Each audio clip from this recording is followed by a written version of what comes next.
Di antara daripada amalan ya, atau anjuran daripada bulan Dzulhijjah ini ya, di antaranya adalah yang pertama adalah kasirud dzikir, yaitu apa? Memperbanyak zikir kepada Allah Subhanahu wa taala. Jadi di dalam bulan Dzulhijjah ini kita dianjurkan ya, di dalam memasuki bulan Dzulhijjah ini untuk banyak-banyak berzikir kepada Allah Subhanahu wa taala. Kita di dalam berzikir terserah Ibu, terserah hadirin mau berzikir apa saja boleh. Ya. Yang terpenting di dalam zikir ini kita memfokuskan, mempusatkan diri kita kepada Allah Subhanahu wa taala. Apalagi ya, kalau misalkan kita ini punya semacam kegelisahan dalam hidup ya, atau misalkan kebingungan dalam hidup atau problematika di dalam hidup, maka oleh Allah Subhanahu wa taala kita ini disuruh untuk banyak-banyak berzikir. Kenapa? Dengan berzikir insya Allah hati itu akan menjadi tenang. Allah Subhanahu wa taala berfirman, "Alladzina amanu wa tatma'innu qulubuhum bi dzikrillah." Ala bi dzikrillahi tatma'innul qulub. Allah Subhanahu wa taala berfirman, orang-orang yang beriman itu dengan berzikir kepada Allah taala hati itu menjadi tenang. Dan hanya saja dengan berzikir kepada Allah taala hati ini akan menjadi tenang. Karena itu terkadang kita ini dalam masalah problematika hidup kita nggak bisa melakukan aktivitas, kita nggak bisa melakukan hal apapun dalam kehidupan kita gara-gara kesulitan kehidupan atau apa yang terjadi pada diri kita, problematika kehidupan dan lain sebagainya. Ya. Misalkan sekarang orang itu rata-rata ya kepikiran hidupnya karena masalah apa? Biasanya yang paling banyak kan masalah ekonomi, iya enggak? Masalah dunia, masalah ekonomi, ya enggak? Pernah suatu ketika, ibu-ibu, Rasul itu, Nabi Muhammad, pernah suatu ketika dalam satu riwayat, Nabi Muhammad itu pernah pas masuk kamar, beliau itu mau tidur. Ketika pas mau tidur, ternyata mau tidur itu nggak bisa-bisa, mau tidur nggak bisa, memejamkan mata nggak bisa, Ini kenapa ini saya kok nggak bisa tidur, kata Nabi. Kemudian apa? Nabi memeriksa, kenapa ini? Ternyata ketika diperiksa, ternyata di bantal atau ada di lemarinya itu ada uang. Kemudian, oh ini yang menyebabkan saya nggak bisa tidur. Akhirnya Nabi mengambil uang itu, kemudian lalu keluar dari rumahnya. Kemudian setelah itu mencari orang-orang yang membutuhkan, kemudian dikasihkan uang tersebut. Sudah nggak punya uang di dalam rumah. Kemudian Rasul masuk ke dalam rumah, kemudian akhirnya bisa tidur. Ternyata Nabi Muhammad itu tadi ya nggak bisa tidur karena gara-gara ada uang. Kalau kita nggak bisa tidur kalau nggak ada uang, betul ya? Kalau Nabi Muhammad tadi nggak bisa tidur karena ada uang, baru bisa tidur kalau nggak ada uangnya. Tapi kalau kita nggak bisa tidur kalau nggak ada uang, ada uang baru bisa tidur, tenang sudah. Besok belanja udah aman ini. Nah, itu kalau kita, ya. Karena itu kehidupan ini, problematika orang ini banyak-banyak, ya, terutama dalam masalah ekonomi. Nah, kemudian Allah Subhanahu wa taala memberikan tips kepada kita, ya, minimal agar hati kita ini menjadi tenang. Walaupun misalkan kita nggak punya harta banyak, walaupun cuma secukupnya, ada uang dan lain sebagainya, minimal kita itu menghadapi kehidupan ini nggak stres. Yaitu dengan caranya apa? Dengan caranya kita berzikir kepada Allah Subhanahu wa taala. Paling tidak ya dalam hidup kita, paling tidak setiap hari kita yang paling afdol daripada zikir apa? Afdolul zikri fa'alam annahu la ilaha illallah. Ketahuilah zikir yang paling afdol, yang paling utama adalah kalimat la ilaha illallah. Miftahul jannah la ilaha illallah. Kunci surga adalah la ilaha illallah. Jadi kalau misalkan orang setiap hari istiqomah mengucapkan kalimat la ilaha illallah. Jadi ketika mengucapkan la ilaha illallah itu kalau bisa kita renungkan, resapi, kemudian seolah-olah kita ini berhubungan dengan Allah Subhanahu wa taala. Itu insya Allah kita akan merasakan kedamaian, ketenangan insya Allah. Walaupun misalkan diterpa berbagai macam ujian kehidupan, insya Allah dengan berzikir, terutama zikir la ilaha illallah, insya Allah hati ini menjadi tenang. Kalau zaman sekarang, banyak orang yang memiliki problem kehidupan dengan jalan cara pintas. Ada yang stres, ada yang bunuh diri. Betul apa tidak? Nah, karena itu salah satu cara, walaupun memang dalam hidup itu nggak ada yang mulus, ya. Wala nusibannakum minal ju'i wa naqsi minal amwali wa nabluwannakum bi syai'in minal khaufi wal ju'i wa naqsi minal amwali wal anfusi was samarat. Sungguh saya akan menguji kalian dengan kekurangan harta, dengan buah-buahan dan lain sebagainya. Itu Allah Subhanahu wa taala. Jadi itu hidup di atas dunia itu memang seperti itu. Karena itu salah satu caranya supaya kita itu tidak stres dengan berzikir kepada Allah Subhanahu wa taala. Minimal kita punya wirid, punya zikir, punya amalan yang setiap hari kita bisa pegang. Bisa la ilaha illallah atau bisa zikir dengan yang lain dengan syarat apa? Ketika kita berzikir, kita resapi zikir tersebut. Seolah-olah kita itu berhubungan dengan Allah Subhanahu wa taala, insyaallah hati kita ini menjadi tenang. Dan ini, zikir ini dianjurkan ketika kita masuk bulan Dzulhijjah ini. Para hadirin yang dirahmati Allah Subhanahu wa taala, ya. Kemudian yang kedua apa? Ya, salah satu amalan ketika kita masuk di bulan Dzulhijjah ini yaitu ayyuksira min sunanin Nabi Muhammad sallallahu alaihi wasallam, yaitu memperbanyak amalan-amalan kesunahan yang dilakukan oleh Nabi Muhammad Shallallahu Alaihi Wasallam. Jadi sunnah-sunnah kita giatkan ketika masuk di bulan Dzulhijjah ini. Misalkan apa? Misalkan sholat sunnah, ya. Misalkan sholat sunnah. Di dalam sholat, ya, kalau sholat 5 waktu sudah wajib. Akan tetapi bagi seseorang yang ingin memperbaiki kehidupannya, memperbaiki hubungannya dengan Allah Subhanahu wa taala ditambah dengan sholat-sholat sunnah. Akan tetapi para hadirin, para ibu yang dirahmati Allah Subhanahu wa taala, di dalam kita mengerjakan sholat itu paling tidak yang harus kita perhatikan itu 2. Yang pertama apa? Yang pertama hati kita, kehusyuan kita ketika kita sholat. Terkadang kita ini ketika kita sholat tidak ingat Allah Subhanahu wa taala, tapi ingatnya macam-macam. Kita pernah nggak kehilangan kunci, kok ingatnya ketika di sholat? Pernah nggak? Pernah apa tidak? Pernah. Kenapa? Karena sholat kita itu tidak khusyuk. Karena itu di dalam sholat ingatnya macam-macam. Ada yang ingat ini, ada yang ingat itu. Nah, itu. Pernah suatu hari Sayyidina Hasan Al-Basri, ya, itu didatangi orang. Wahai Hasan Al-Basri itu adalah ulama sufi. Wahai Hasan Al-Basri, saya itu kehilangan uang yang banyak, dalam jumlah banyak. Saya itu sebenarnya bukan hilang, tapi saya itu lupa mau saya taruh mana uang saya ini, lupa naruhnya saya. Tolong minta doanya katanya supaya uang saya itu ketemu. Kata Hasan Al-Basri, nggak usah doa. Lah kenapa Hasan Al-Basri? Kamu di sini sekarang wudhu, kemudian sholat 2 rakaat, tapi syaratnya kamu harus benar-benar khusyuk sholatmu dari awal, dari takbir sampai salam, kamu harus khusyuk.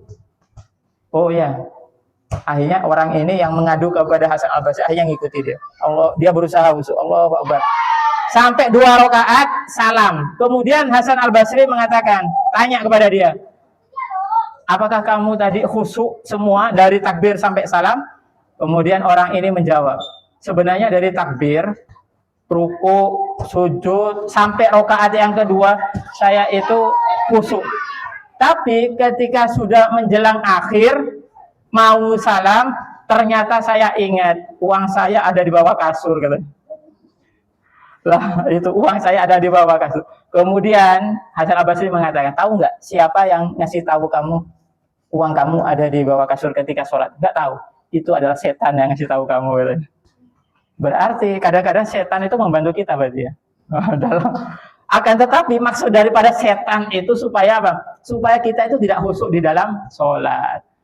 Jadi yang perlu diperhatikan ketika sholat itu usahakan diri kita itu khusyuk. Akan tetapi memang kita itu nggak bisa khusyuk dari takbir sampai salam, itu nggak bisa. Al-Imam Al-Ghazali dalam kitab Ihya Ulumuddinnya mengatakan bahwa kalau misalkan kita itu nggak bisa khusyuk 100%, itu ada caranya biar kita itu dianggap khusyuk semuanya. Jadi kalau misalkan kita itu kesulitan khusyuk, ingat kepada Allah Ta'ala dari takbir sampai salam, kita bisa nggak khusyuk dari awal sampai salam, bisa nggak?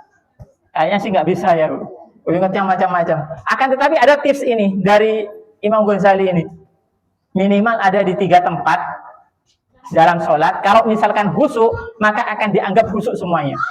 Apa itu? Yang pertama, ketika kita di doa iftitah.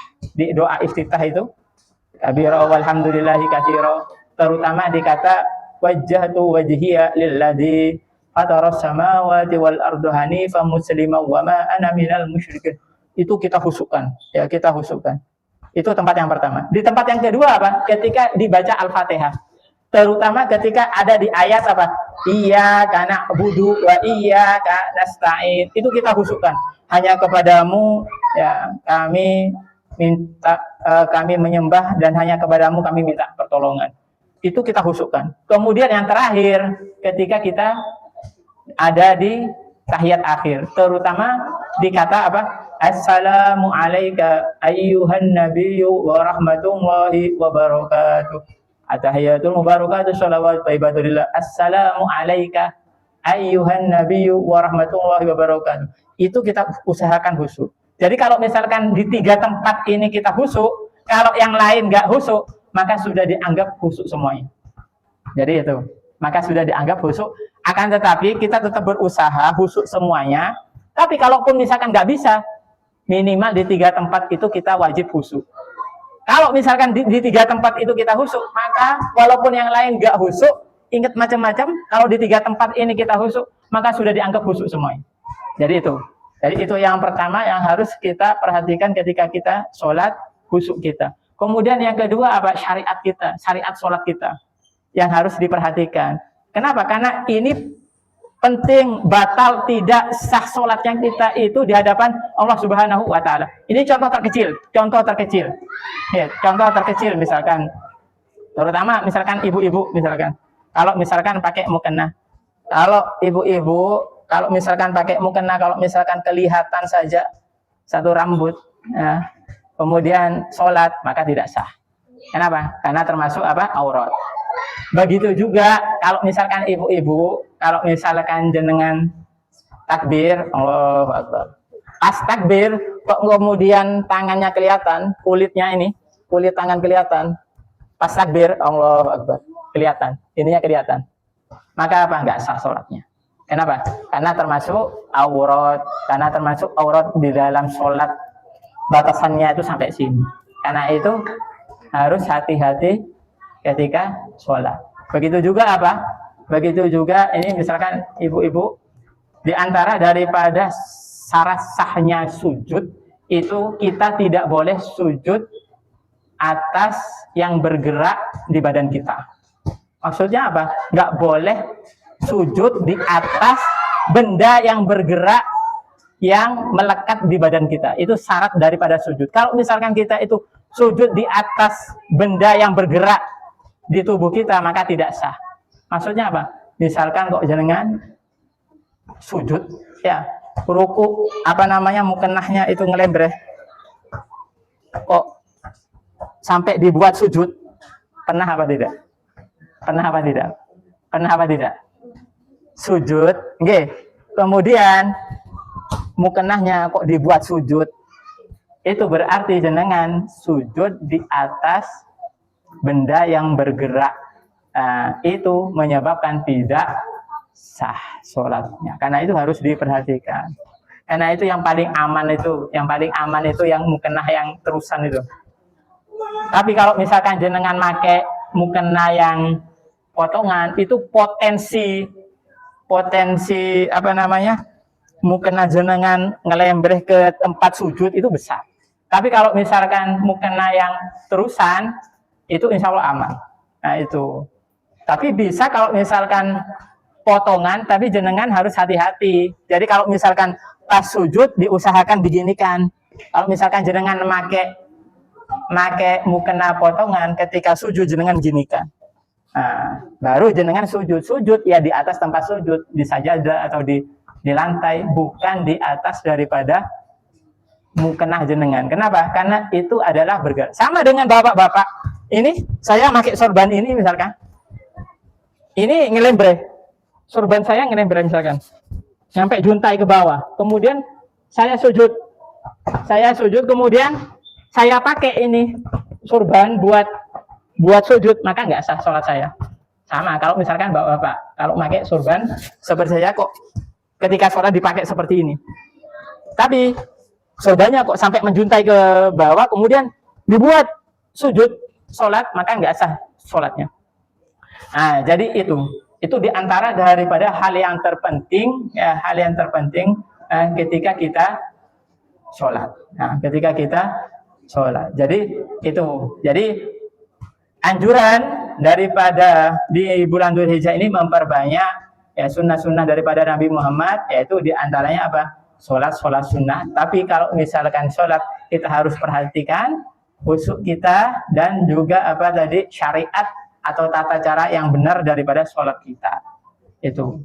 Kemudian ya, di antaranya lagi di dalam bulan Dzulhijjah ini dianjurkan ya kita itu apa namanya berbuat baik kepada sesama, ya, memberikan rizki, bersedekah dan lain sebagainya kepada sesama, ya, terutama yang paling utama adalah kepada keluarga kita. Berbuat baik kepada keluarga kita yang paling terdekat dulu, misalkan kita layani, kita baiki, misalkan jenengan suami jenengan layani, ya, karena itu adalah pahala yang besar, apalagi di bulan Dzulhijjah ini. Rasul Shallallahu Alaihi Wasallam bersabda dalam hadisnya, man khodamat zawjaha sab'ata ayyamin, ya, ughliqalaha sab'ata abwabin nari wa futihat samaniyatu abwabil jannati tadkhulu ayyuha man syaa. Rasul Shallallahu Alaihi Wasallam bersabda, barang siapa seorang istri yang melayani suaminya selama 7 hari, maksudnya itu angka yang paling minimal. Seorang istri yang melayani suaminya, maka apa? Kata Rasul, dengan sepenuh hati, maka akan ditutup rapat-rapat baginya, ya, maka akan ditutup rapat-rapat baginya 7 pintu nerakanya Allah Subhanahu wa taala, dan akan dibukakan 8 pintu surganya Allah Subhanahu wa taala. Jadi jenengan cuma dengan modal ngelayani suami tapi harus ikhlas, oke, maka jenengan surga sudah di depan jenengan, bahkan 8 pintu surga. Jenengan bisa, ibu-ibu bisa masuk pintu surga kemana aja. Lalu neraka ditutup rapat-rapat. Itu tapi syaratnya jenengan ngelayani suami dengan ikhlas, Bu. Kira-kira jenengan kalau ngelayani suami ibu ikhlas apa tidak? Ikhlas apa tidak, Bu? Ikhlas ya, insya Allah ya. Nah. Ada yang bilang ikhlas tapi tergantung uangnya katanya. Nah, jadi terkadang istri zaman sekarang ini, Bu, kalau disuruh suami, Bu, buatin kopi, walah buat sendiri aja, Pak. Mau bikin sendiri kan bisa. Nah, itu. Nah, padahal tadi kata Rasul, ngelayani daripada suaminya itu surga sudah ada di hadapan mata. Itu loh. Nah, karena itu ya dikatakan juga, nah, karena itu ibu-ibu yang dirahmati Allah Subhanahu wa taala, karena itu jenengan kalau misalkan ingin tiket surganya Allah Subhanahu wa taala, maka apa? Maka layani suami jenengan. Ya. selama suami jenengan itu adalah suami yang baik, taat kepada Allah Subhanahu wa taala dan lain sebagainya, tidak ada alasan untuk jenengan tidak melayani suami jenengan. Nah, itu ya. Jadi itu berbuat baik kepada sesama, terutama kepada keluarga. Karena itu dikatakan afdalu ibadatil mar'ati ta'atur rajul. Paling afdolnya ibadahnya seorang perempuan itu adalah taat kepada suami. Karena itu ya, taat kepada suami itu adalah ibadahnya perempuan yang paling afdol. Nah, jadi itu ya, kalau ingin ibu-ibu kunci surga, maka apa? Layani suami, taat kepada suami. Tapi zaman sekarang disuruh selatan malah ke utara, disuruh ke timur malah ke barat. Nah, itu kalau zaman sekarang. Tapi insya Allah kalau ibu-ibu di sini, insya Allah enggak, taat semuanya kepada suaminya ya. Alhamdulillah. Jadi itu ya, Bapak, ibu-ibu yang dirahmati Allah Subhanahu wa taala. Kemudian yang terakhir daripada amalan daripada bulan Dzulhijjah ini apa? Yaitu puasa. Terutama yaitu puasa Arafah. Nanti kalau Idul Adha-nya berarti hari apa? Idul Adha hari apa? Hari Rabu, berarti hari Selasanya. Hari Selasa itu hari Arafah. Kita dianjurkan untuk apa? Untuk puasa Arafah. Nah, saumu yaumi Arafah ayukafiru sana al-madiyah wal baqiyah.